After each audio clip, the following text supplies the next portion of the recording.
The truck that left in 1985. This is a real story. It started like any other night, me and Sam Tanner sitting in this rundown diner off some back road in Arizona.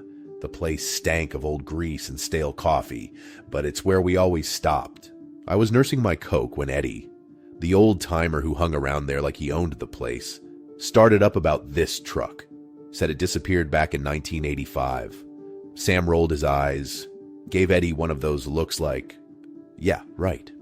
Another ghost story for rookies," Sam muttered. Me? I wasn't so sure. Eddie's voice had this way of sticking to you. Like the guy wasn't lying. Like maybe he'd seen it himself. When we left the diner, I couldn't shake it. I kept glancing at the rearview mirror, feeling all kinds of uneasy. "You think we should avoid the highway Eddie was talking about?" I asked Sam. He laughed, loud and cocky like always. "Nick, you're paranoid. Faster route, man. Stop overthinking." But then I saw it. Headlights in the rearview mirror. They flickered like they were broken or something, and the truck was coming up fast. Way too fast. "You see that?" I asked. Sam just waved it off. "Relax, man. It's nothing. Probably just some old junker." Only the junker wasn't slowing down. It pulled up alongside us, and when I looked over, my heart nearly stopped. There was no one driving. I grabbed the wheel tighter, my hands sweating, but Sam, he didn't even flinch. "Nick, it's a trick of the light. Calm down." The truck passed us, and that's when I saw the license plate. 1985 XLT. A chill shot through me like I just walked into a freezer. "Sam," I said, voice shaking. "Did you see that plate?" He went quiet, eyes narrowing as he floored the gas pedal. "No way," he muttered, like he was trying to prove something to himself. But his hands were tighter on the wheel now, knuckles turning white. We pulled into a rest stop. Needed to shake it off, you know? But when we stepped out, the place was dead. Not just empty, but like it hadn't seen a soul in years. The pumps were bone dry, the windows shattered. "I swear there were trucks here earlier," Sam said, his voice sounding a little less sure than before. "What the hell, man?" I muttered, glancing around, trying to make sense of it. Inside the rest stop, dust covered everything. It was like walking into a tomb. Sam walked over to the counter and froze, staring at this old calendar on the wall. 1985, he said, voice barely a whisper. I started panicking, the pieces of Eddie's story coming back to me. But Sam, he wasn't having it. "Coincidence," he kept saying, like he was trying to convince himself more than me. Back on the road, that damn truck showed up again. This time, way up ahead. Just sitting there like it was waiting. Sam slammed on the gas, trying to catch up. But no matter how fast we went, the distance stayed the same. It was like the thing was taunting us. Then the radio started crackling, just static at first, but then a voice broke through. "Turn back. You can't leave." I froze. The voice, it sounded familiar. Too familiar. Sam killed the radio, but it flickered back on by itself, louder this time. "Turn back. You can't leave." Sam's face went pale, eyes wide like he'd just seen a ghost. That's my dad," he muttered, voice shaking. I didn't know what to say. Sam hadn't heard his dad's voice in decades. The old man had disappeared back in '85, never to be seen again. Before I could say anything, Sam swerved off the road, dust kicking up as we crashed into the desert. I yelled, trying to snap him out of it, but his eyes were locked on something far off in the distance. That truck, the one from 1985. Sam jumped out before I could stop him, stumbling toward it like he was being pulled. "Sam, what the hell are you doing?" I shouted, but he didn't even look back. His legs moved on their own, drawn toward the truck like it had some kind of hold on him. The air around him seemed to get colder, and those headlights flickered again, casting this weird glow on the desert ground. He reached the door, yanked it open, and I swear I saw his hands tremble. Inside, on the driver's seat, was a photograph. A faded one, of Sam's dad standing next to that exact truck. Sam's breath hitched, and for the first time since we started this nightmare, I saw real fear in his eyes. "Sam, get back here," I yelled, my voice cracking, but he just stood there, frozen. I could see it. the memories flooding back. His dad, the day he vanished without a trace.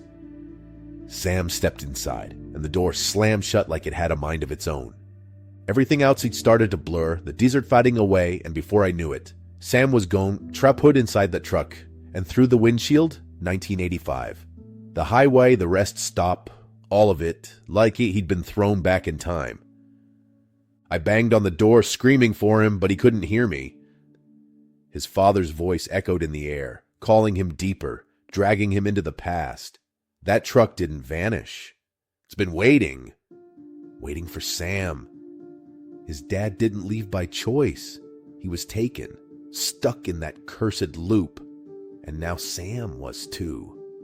I stood there, helpless, watching the truck fade into the distance.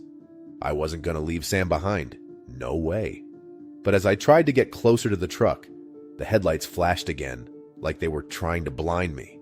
I stumbled back, my vision filled with bright spots, the whole thing warping, like the air around it was twisting. Time didn't feel right anymore. I couldn't get close. Inside, I imagined Sam getting pulled deeper. I could almost see it in my head, flashes of his dad's life, the way he got trapped. It all made sense now. His dad didn't run off. He was stuck, trapped in this damn cursed truck, just like Sam was now. I had to do something. I ran back to our truck, my hands shaking as I grabbed the radio, twisting the dials, hoping to get some help. But all I got was static, and then that voice came back. The one Sam had heard earlier. "Turn back or be taken too," it warned. But I wasn't listening. Sam was my best friend, and I wasn't going to leave him out here. I grabbed the crowbar from the back, gripping it tight. My palms were sweaty, and I could hear my heart thudding in my ears. But I didn't care. I ran toward the truck, the headlights dimming as I got closer. The air felt cold, and I could hear whispers, voices of other truckers. They were trapped too, all taken by this thing, calling to me from the past. I swung the crowbar at the window, hoping to smash Sam out. But the glass didn't even crack. It just sat there, like the truck was made of something stronger than metal. Then the engine roared to life, and the truck started to move, pulling Sam with it, dragging him deeper into whatever hell it was stuck in. I chased it, running as fast as I could, but no matter how hard I pushed, I couldn't catch up. The truck disappeared, vanishing into the night, leaving me standing there, alone, covered in dust. I screamed Sam's name, but it was no use. He was gone, and I had no idea how to get him back. Inside that cursed truck, Sam was trapped. I could feel it, even if I couldn't see it. He was stuck in 1985, driving that highway endlessly, lost in time. His dad must have been sitting right there next to him in the passenger seat, telling him it was too late, that they were both doomed. But Sam wasn't the type to give up. I knew that. He'd be fighting it, messing with the truck's controls, trying to break out, but nothing was working. The harder he tried, the faster that truck pulled him down into oblivion. I climbed back into our truck, hands shaking, head spinning. I didn't know what to do. I drove aimlessly down the highway, thinking about Sam, thinking about how the desert was closing in on me. Everything felt wrong, like I was in some dream I couldn't wake up from. Then the voices started again, through the radio. Only this time, it wasn't just Sam's dad. There were more, truckers, all of them. They were telling me something, giving me clues, like there was still a way to break the curse. I had to follow their instructions, cryptic as they were. They mentioned some old truck stop, a place out in the desert, stuck between time. That was the only way. I found it after hours of driving, just like they said, hidden deep in the desert. The place didn't look real. It was like time didn't touch it. The air felt heavy, thick, like I was walking through something more than just space. Inside, there was this dusty old map, pinned to the wall like no one had touched it in years. It showed a hidden route through the desert, leading to some place called the end of the line. That's where I needed to go. I took that route, my headlights barely cutting through the night. I saw the wreckage of old trucks along the way, rusted, abandoned. These were the trucks that didn't make it, drivers lost to the curse. Their voices whispered to me from the radio, telling me to keep going. Finally, I reached it. The end of the line. The sign was barely hanging on, a broken-down relic from the past. And there it was. The truck. Sam's truck. The one from 1985. Its headlights flickered like they were on their last breath. I walked toward it, hearing Sam's voice inside. He was begging me to leave, telling me there was no escape, that the curse had him now. But I wasn't leaving. Not without him. I lifted the crowbar again, smashing it into the hood. The truck roared to life like it was trying to pull away, but I wasn't letting go. The headlights blinked out, and everything went dark.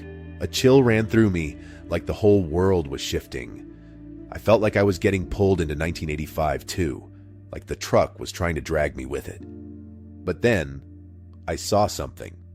The grill cracked open, and inside was this old, rusted key. I grabbed it, my hands trembling as I jammed it into the truck's door. The lock clicked, and the door swung open. Sam stumbled out, looking like he'd just been through hell. His eyes were wide, his face pale, but he was back. I grabbed his arm, pulling him away as the truck started to crumble, turning to dust in front of us. The time loop was broken. We were free. Together, we walked away, leaving that cursed highway behind us. The truck was gone, finally at rest in the past where it belonged.